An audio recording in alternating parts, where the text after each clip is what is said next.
Bonjour, dans cette vidéo, nous allons voir comment optimiser des recherches sur le web. Pour cela, on va prendre l'exemple de deux navigateurs. Le premier, c'est le navigateur généraliste le plus connu, Google, que tout le monde utilise ou a utilisé. Le deuxième, c'est un navigateur un peu particulier qui s'appelle Shodan et qui, lui, va chercher des vulnérabilités d'appareils connectés sur Internet. Le deuxième exemple, c'est juste pour voir qu'il peut exister des moteurs de recherche très spécialisés et totalement différents de ceux qu'on utilise habituellement. Optimiser ses recherches sur un navigateur généraliste, eh bien, c'est pour essayer de cerner le résultat que l'on attend. Si on fait une phrase un peu trop généraliste, eh bien, on a beaucoup de réponses, des milliers de pages de réponses, et des fois, on a du mal à trouver l'information. Par exemple, si vous avez une erreur de Windows, vous avez un message d'erreur qui s'affiche, avec des fois le nom du programme, vous faites une recherche sur Internet et vous tombez sur des milliers de pages avec des réponses plus ou moins bien adaptées. Pour éviter ça, eh bien, Google et beaucoup de moteurs de recherche utilisent des algorithmes très sophistiqués et mettent à disposition un certain nombre d'opérateurs qui permettent de mieux faire ces requêtes pour mieux cibler la réponse attendue. Alors déjà, pour faire de bonnes requêtes, il faut éviter des phrases trop généralistes parce que on a des réponses évidemment très générales et se poser la question où se trouve l'info, sur quel type de site par exemple, est-ce que je recherche des fichiers particuliers, est-ce que j'ai des mots-clés particuliers qui vont permettre de mieux cerner la réponse, et c'est ces questions qu'il faut se poser avant de faire une recherche un peu complexe sur le web. Il faut savoir que les réponses d'un navigateur aux interrogations et aux requêtes eh bien, dépendent de la localisation de l'internaute, de l'ordre des mots qui sont posés dans la requête et puis des paramétrages éventuels du navigateur. En plus, en général, un navigateur, un moteur de recherche comme Google, eh bien, ne tient pas compte de la casse des lettres, c'est-à-dire que vous pouvez écrire en majuscule, en minuscule, pour lui c'est la même chose. En plus, il ne tient pas compte des accents. Et donc vous pouvez taper des mots sans accent, avec ou avec accent, pour lui c'est la même chose. Il n'en tient pas compte. Et puis il ne tient pas compte de certains mots communs, comme ou, les articles, les choses comme ça. Et donc, il met par contre à disposition des opérateurs qui vont nous permettre donc de faire des requêtes un peu plus sophistiquées. Alors, on distingue chez Google des opérateurs basiques et des opérateurs avancés. Et également, sur Google, il y a plusieurs façons de faire des requêtes. La première, c'est d'utiliser les recherches avancées, la recherche avancée, qui correspond un peu à une utilisation graphique de Google. On a un certain nombre de champs à remplir et qui permettent de cerner les réponses. Et puis, on a les opérateurs. Ça ressemble un peu à une ligne de commande, hein. On tape une phrase avec un certain nombre d'opérateurs qui donnent des conditions de recherche de la réponse. Alors déjà, on peut paramétrer Google en allant ici en bas à droite, hein, en cliquant sur paramètres. Vous cliquez sur paramètres et vous avez ici les paramètres de recherche qui permettent donc de régler un certain nombre de paramètres de fonctionnement de Google, comme par exemple Save Search qui va vous éviter de trouver des réponses avec du contenu explicite, hein, des sites pornographiques, des choses comme ça. Et donc, vous pouvez l'activer ici pour éviter certaines réponses. Vous pouvez paramétrer le nombre de résultats par page. Vous pouvez personnaliser la recherche et les cookies, la saisie semi-automatique, les paramètres de la région. Si vous voulez chercher des réponses plus spécifiques sur un pays, alors par défaut, c'est votre région qui est utilisée, qui correspond au paramétrage de Windows. Vous pouvez choisir la langue, éventuellement, ainsi que l'apparence. Et vous avez de l'aide. Donc, déjà, ces paramétrages vont aussi influer sur les réponses que vous allez avoir à vos requêtes. Alors, vous trouverez sur l'article qui est associé à cette vidéo, et dans le lien figure dans la description de la vidéo, un certain nombre de commandes et d'exemples, ainsi qu'un petit résumé du fonctionnement, des principes de fonctionnement de Google, qui est quand même une très grosse machine et qui utilise de plus en plus l'intelligence artificielle. Alors vous verrez que des fois, certains opérateurs marchent plus ou moins bien, parce qu'en fait, Google met à jour en permanence ses algorithmes, les modifie, et donc des fois, avec les mêmes requêtes, on a des fois des réponses un peu différentes, parce que d'une part, Google modifie donc ses algorithmes pour les optimiser, pour les adapter au fur et à mesure des problèmes rencontrés. Et puis, il utilise également de plus en plus l'intelligence artificielle, et donc des fois c'est l'intelligence artificielle qui va un peu interpréter différemment vos paramètres pour donner des réponses. Mais d'une façon générale, les paramètres et les opérateurs sont une bonne façon de cibler les recherches. Alors, on a des opérateurs basiques, tout simples, et puis des opérateurs avancés. Donc, on va commencer par la recherche d'informations en utilisant les opérateurs. Les premiers opérateurs simples qu'on peut utiliser, c'est des opérateurs d'exclusion ou d'inclusion forcée. Si je veux, par exemple, chercher le mot écluse. Voilà. Par défaut, je disais donc que vous mettiez un accent ou pas, des majuscules ou des minuscules, Google va l'interpréter de la même façon. Donc je cherche le mot écluse ici, et je trouve des écluses avec, vous voyez, un accent, sans accent, alors beaucoup d'accents évidemment, c'est normal, et je trouve ici, vous avez le nombre de résultats, on a 3 700 000 résultats. Si par exemple je veux avoir l'écluse avec un L apostrophe, là aussi Google n'en tient pas compte des apostrophes, comme des ou, des choses comme ça, des mots un peu communs. Donc si je veux l'inclure dans la recherche, je fais plus L apostrophe par exemple, donc j'aurai toutes les recherches avec notamment l'écluse. Je cherche par exemple un restaurant, un lieu qui s'appelle écluse sans accent, hein, ça peut exister, et donc je veux retirer de la recherche tous les mots avec écluse avec l'accent. Donc à ce moment-là, je mets un moins devant le mot que je veux exclure, et là je tape écluse. Et donc là, en principe, j'aurai donc tous les mots L', l'écluse qui seront pris dans la recherche, et tous les mots comprenant écluse avec un accent, cette fois-ci il va tenir compte de l'accent, puisque je mets l'opérateur devant, vont être retirés de la recherche. Donc là, je fais recherche, voilà, et là on voit que j'ai bien des L' et que je n'ai pas d'accent sur l'écluse. Voilà comment on peut diminuer les recherches, et là j'ai un peu moins de résultats. J'ai 2 490 000, alors que tout à l'heure j'en avais quand même beaucoup plus. Tout à l'heure j'en avais 3 700 000. Voilà donc une première façon simple de chercher des mots.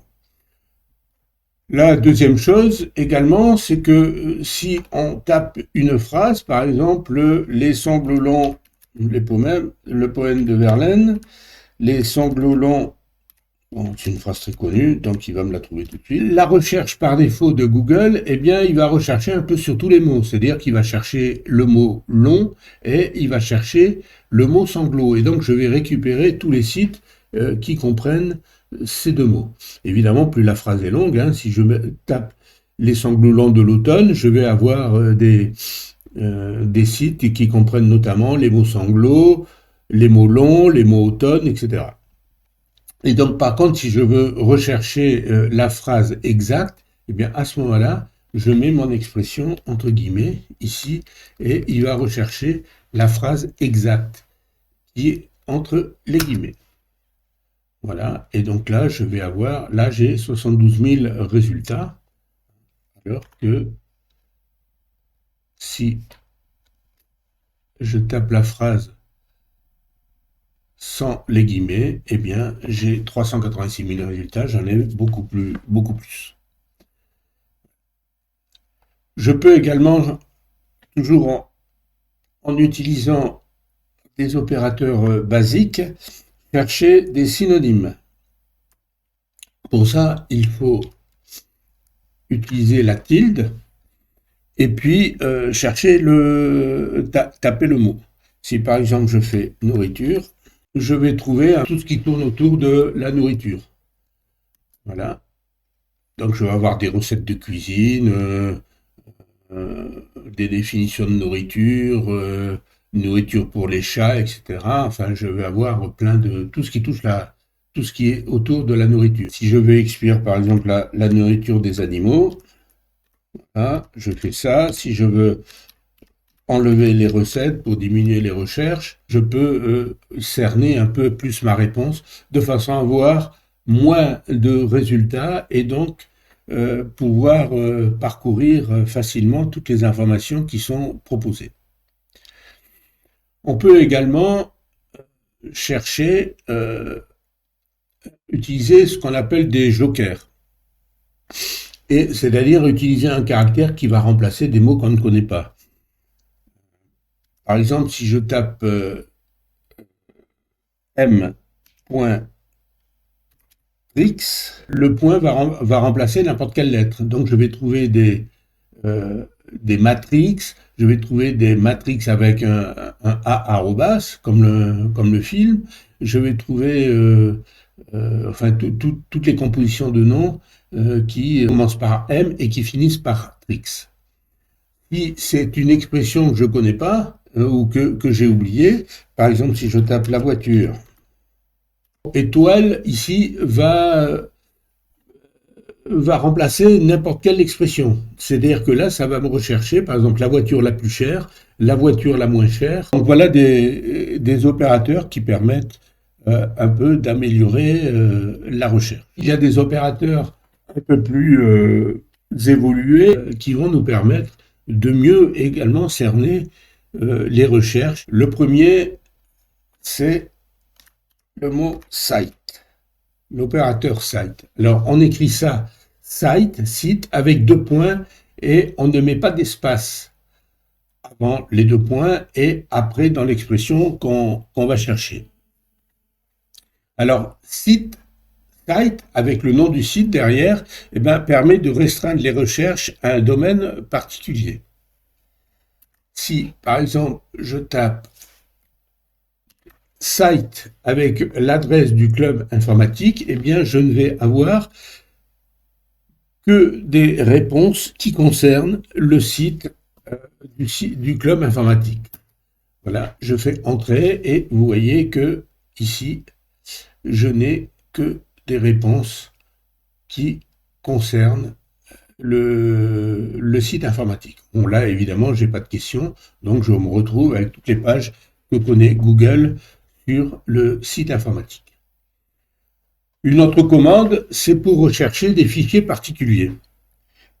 Là, cette fois-ci, c'est file type, l'opérateur file type. Et là, par exemple, j'ai tous des fichiers Word qui contiennent le mot budget. Voilà. Et donc, vous voyez que tout ça, ce sont des fichiers Word. Donc, on peut trouver des fichiers spécifiques. Évidemment, on peut mettre des phrases entre guillemets pour avoir la phrase exacte contenue dans un fichier. J'ai également l'opération InTitle qui permet de trouver le terme de recherche à l'intérieur du titre d'une page web. Si je cherche un club informatique, je peux taper ça, in title club informatique, et je vais avoir une liste de sites dont notre club. Mais vous voyez, tous les sites qui ont dans leur titre le mot club informatique. Et donc, pour rechercher des clubs informatiques, voilà une recherche que je peux faire. All in title, cet opérateur permet de trouver plusieurs termes de recherche et qui inclut tous les mots écrits à l'intérieur du titre d'une page web. Voilà, ça permet notamment de trouver des répertoires. Par exemple, si je tape All in title intelligence artificielle, voilà, je vais avoir tous les sites qui contiennent intelligence et artificielle dans leur titre.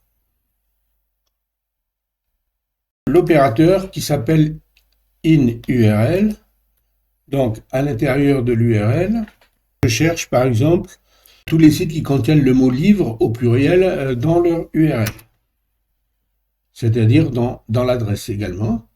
Vous voyez, Amazon, livres, actualités, les livres à lire, etc.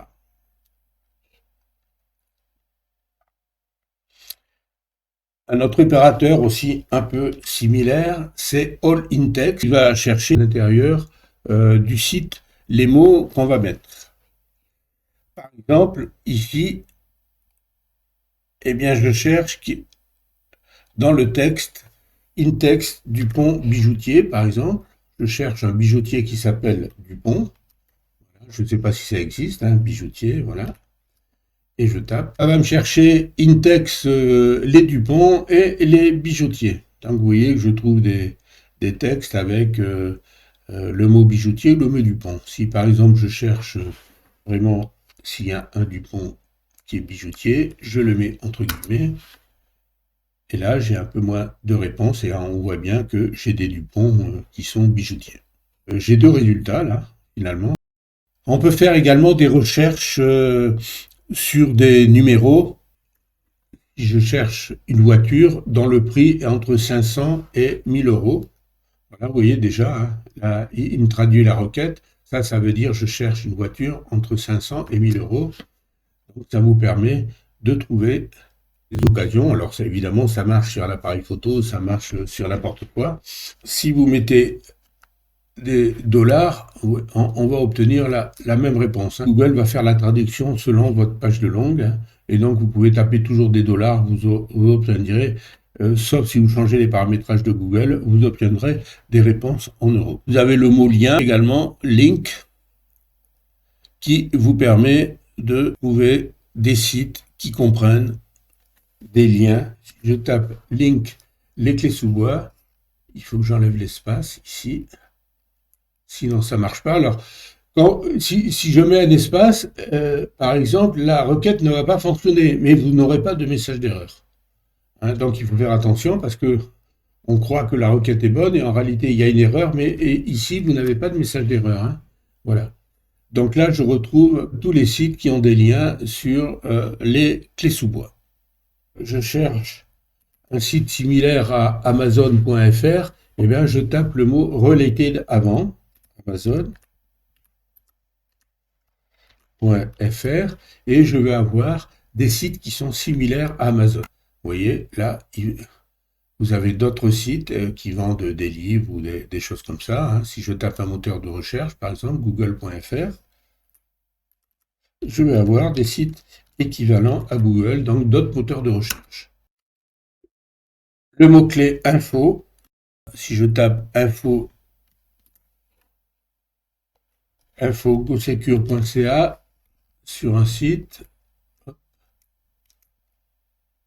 toujours sans l'espace. Donc là, j'ai toutes les infos que connaît Google sur le site go-secure.ca. Donc on peut avoir des renseignements sur un site. Vous faites un achat sur un site, vous allez avoir des infos un peu sur ce site, eh bien, vous pouvez utiliser cet opérateur. Si vous cherchez une définition, eh bien, il faut taper le mot define, deux points, pas d'espace, on va reprendre nourriture. Et là, vous avez directement la définition de nourriture. Voilà. Alors, vous avez également des opérateurs booléens, les opérateurs OR, OU, et les opérateurs AND qui correspondent à et. La requête voiture hybride OR essence, eh bien, je vais avoir tous les sites qui contiennent les mots hybride ou essence. Enfin, voiture hybride ou essence. Si je veux que les voitures hybrides au diesel, je tape voiture and diesel. Et là, je n'aurai que les sites qui traitent de la voiture hybride et diesel. Voilà, diesel électrique, voiture hybride diesel occasion, etc. Ce qui permet donc également de diminuer le nombre de résultats. Si vous voulez faire un calcul, au lieu de chercher ou de lancer votre calculatrice, eh bien, si vous voulez faire par exemple 383,2 divisé par 58, voilà, vous tapez 383,2/58, vous faites entrée ou recherche, vous tombez sur la calculatrice et avec le résultat directement. Et vous pouvez utiliser des parenthèses pour faire des opérations un peu plus complexes. Ça marche également pour convertir. Je veux savoir combien fait 1 euro en dollars. Je tape convertir 1 euro, soit avec le signe, soit en tapant euro, eh bien en dollars. On va faire en américain, donc là, actuellement, l'euro vaut 1,07 $. Voilà donc un certain nombre de recherches qui peuvent être intéressantes et faciles à faire.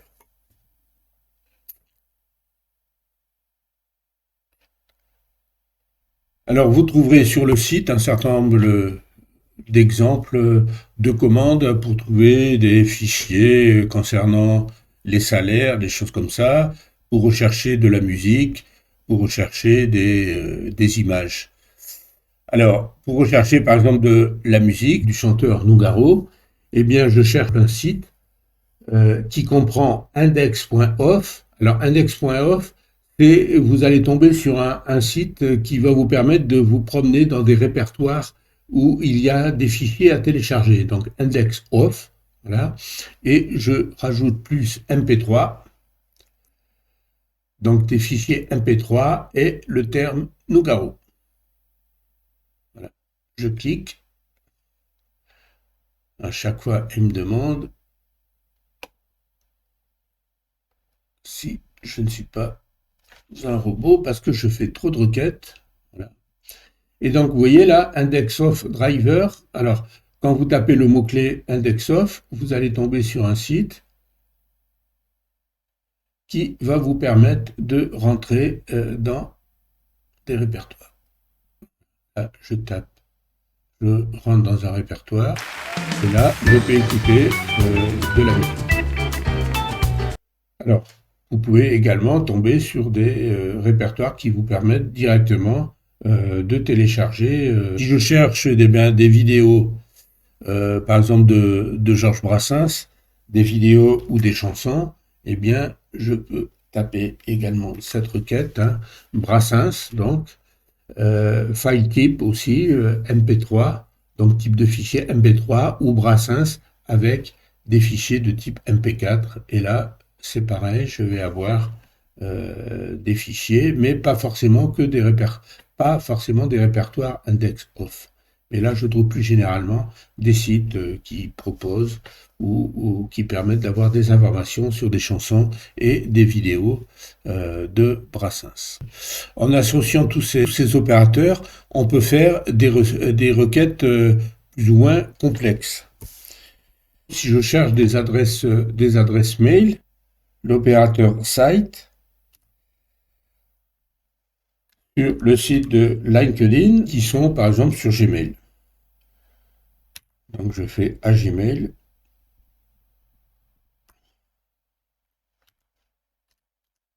LinkedIn.com.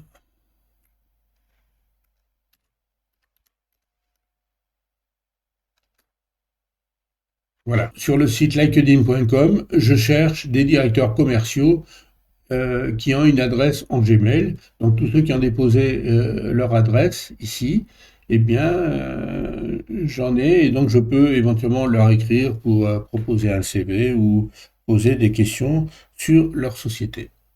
Maintenant, on va voir comment on peut affiner une recherche au fur et à mesure. Par exemple, je cherche des renseignements sur l'automobile, mettons la réglementation. Je veux la réglementation française. Donc, je vais taper d'abord le site du gouvernement, les sites du gouvernement. Donc, j'utilise site et gouv.fr. Je vais chercher l'information industrie automobile.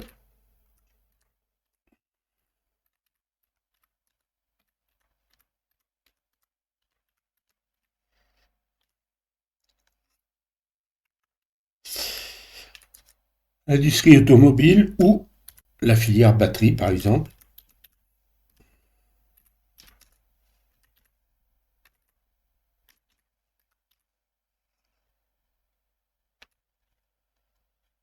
Voilà, donc là, sur tous les sites du gouvernement, je cherche les sites qui traitent donc de l'industrie automobile ou de la filière batterie.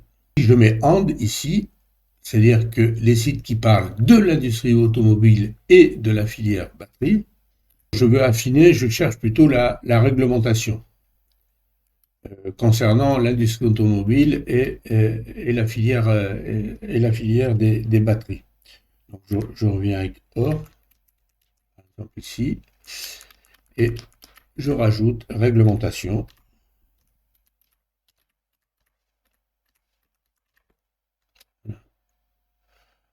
Donc là, j'ai un peu tous les sites qui parlent de la réglementation de l'industrie automobile et de la filière batterie. Alors si je veux les deux, j'aurai peut-être là cette fois-ci un peu moins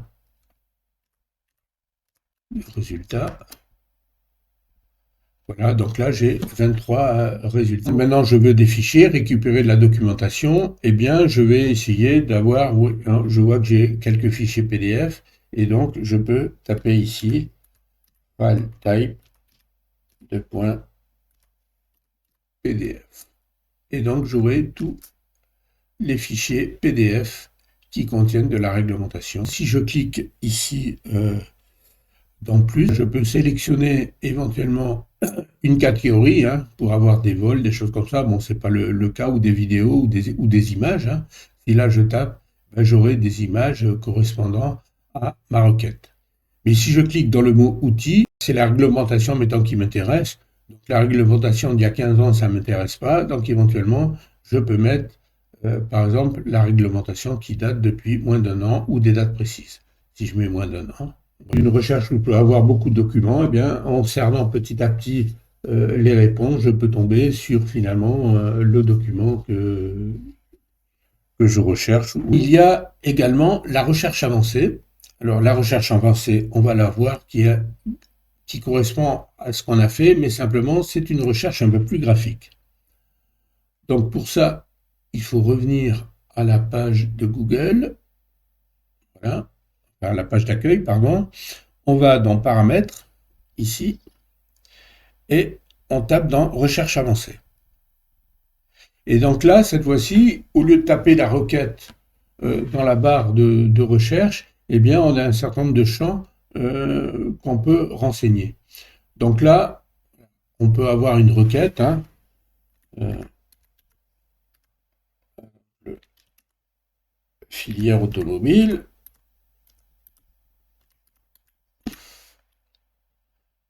Si on cherche donc là c'est la liste des mots qu'on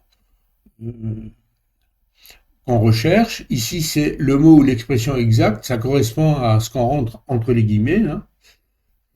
Par exemple industrie.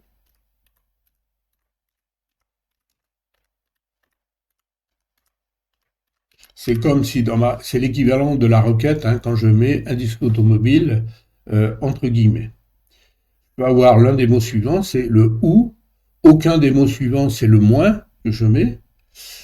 Par exemple, le diesel ne m'intéresse pas.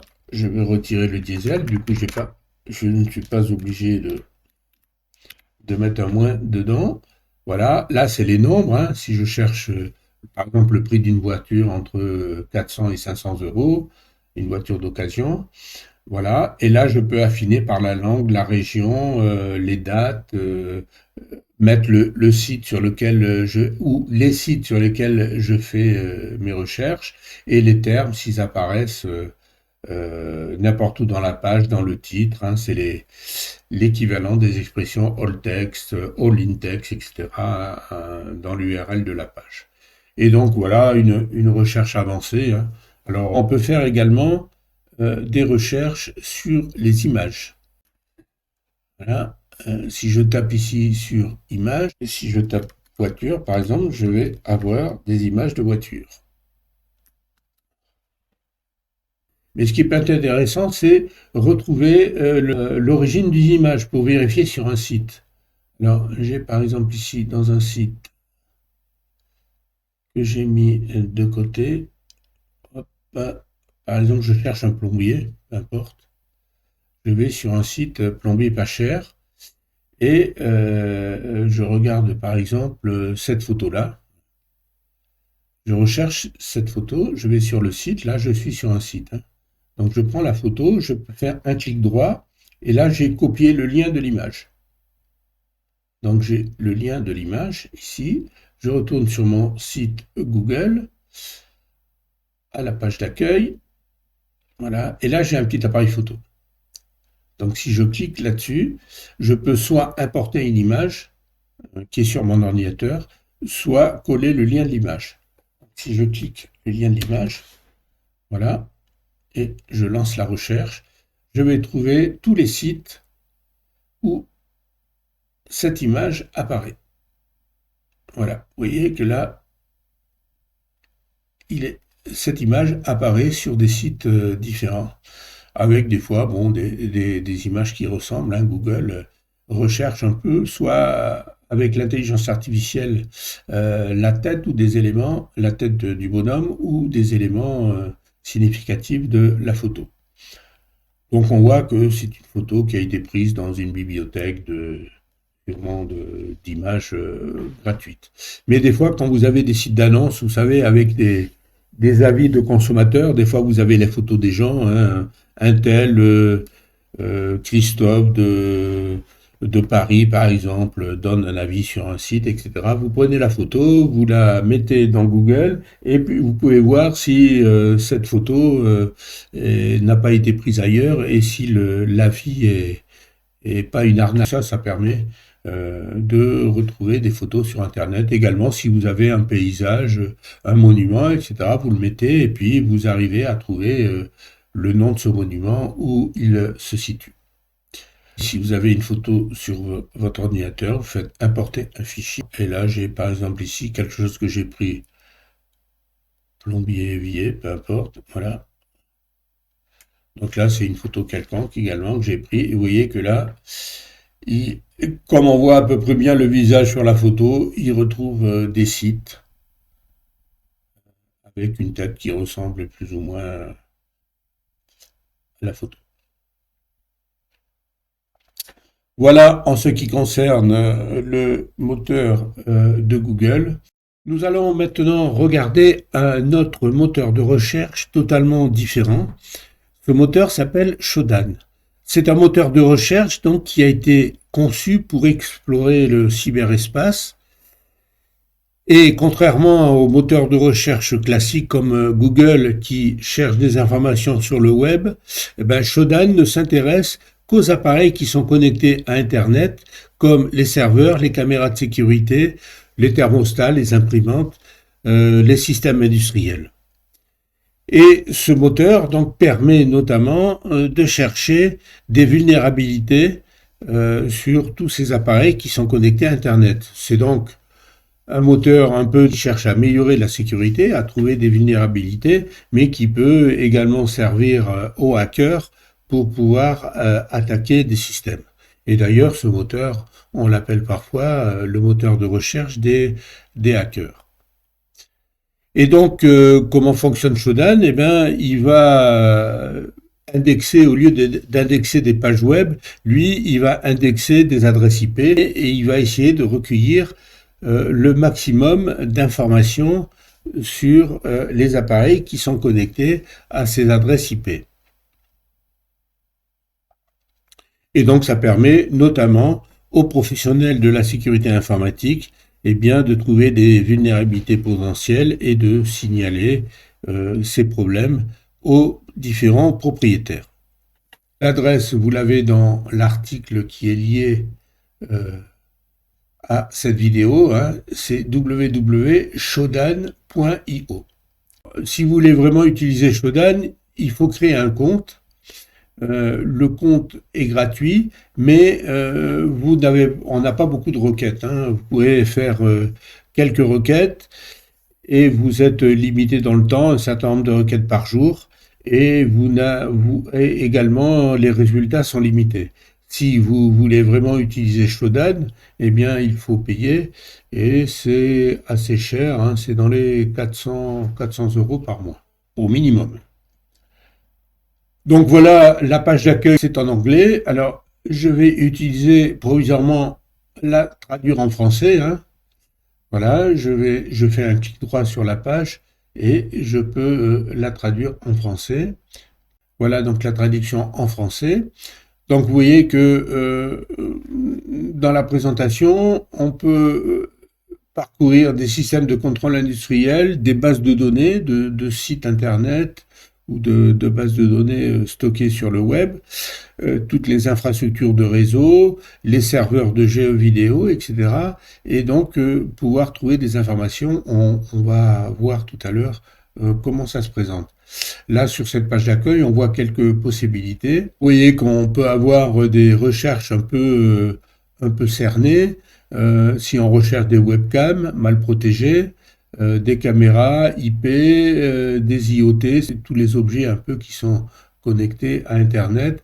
On peut trouver des sites avec des mots de passe faibles ou des mots de passe qui n'ont pas été changés. Vous savez, quand vous achetez un système, vous avez souvent un mot de passe et un compte par défaut qu'il faut modifier.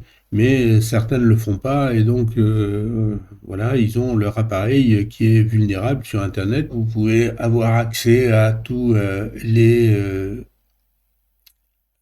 appareils qui font de la crypto-monnaie, les récepteurs Apple AirPlay, les contrôleurs d'accès de portes et de serrures. Hein.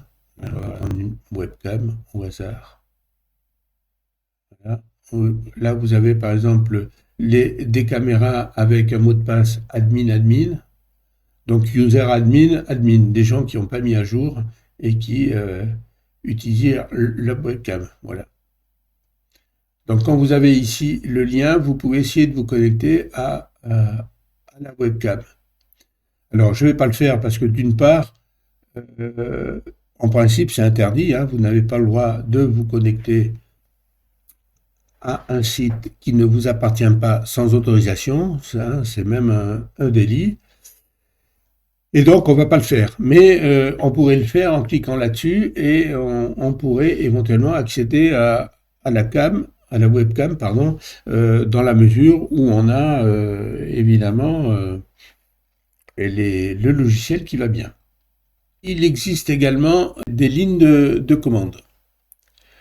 Alors, par exemple, vous pouvez, c'est ce qui est intéressant, si vous tapez une adresse IP, votre adresse IP, vous pouvez, si vous avez un serveur, vous faites IP 2. Là c'est l'adresse IPv6, l'adresse par exemple de votre serveur, et vous pouvez voir s'il est repéré par Shodan. Donc là il n'y a pas de résultat. J'ai pris une adresse au hasard, hein. Et donc ça permet éventuellement de regarder si votre serveur ou vos appareils ont des vulnérabilités ou sont repérés par Shodan. Et si vous voulez par exemple avoir des webcams qui ne sont pas sécurisées, et bien par exemple vous tapez ici, je cherche des webcams de type Camp XP qui ne sont pas sécurisées aux États-Unis. Je fais recherche ici, voilà, et là je tombe sur les images. Alors je peux me connecter là, ici à la webcam en tapant sur le lien ou avoir plus d'informations. Et là, vous voyez, j'ai des gens qui ont des webcams chez eux et qui les ont très mal protégés. Et donc là, on peut voir, là ce sont des photos, hein, des captures d'écran, mais si on se connecte à la caméra, vous êtes en direct, hein, vous voyez, vous êtes chez des gens. Ce site, vous voyez que c'est très différent de Google. Ça permet aussi de veiller à la sécurité éventuelle de ces appareils connectés. Voilà, cette vidéo est terminée. Je vous dis au revoir et à la prochaine vidéo.